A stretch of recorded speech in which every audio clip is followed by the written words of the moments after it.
continência, a tribuna das autoridades, 4º Batalhão da Polícia Militar de Maringá.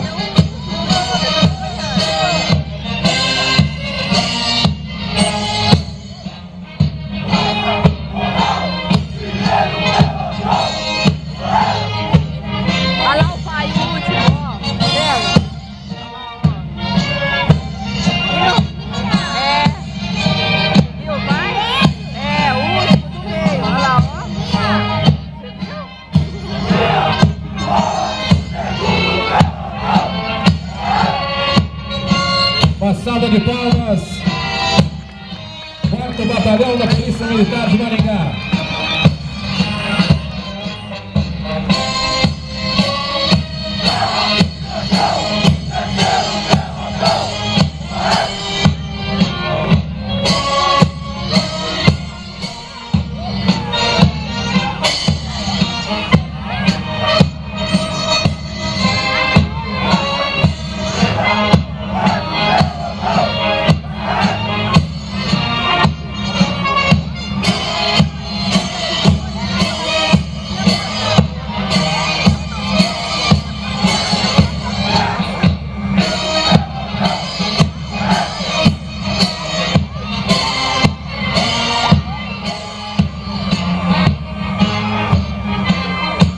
Sequência, a Guarda Municipal de Maringá.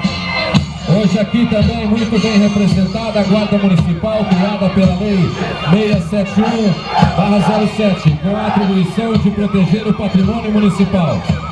Esta valorosa corporação é formada por 281 homens e 27 mulheres, sendo que 50 deles formam o GTO, Grupo Tático Ostensivo, com várias atribuições. Essa unidade já realizou diversos trabalhos que vão desde os cuidados com os prédios da Prefeitura, socorro a vítimas, prisões e resgate de pessoas.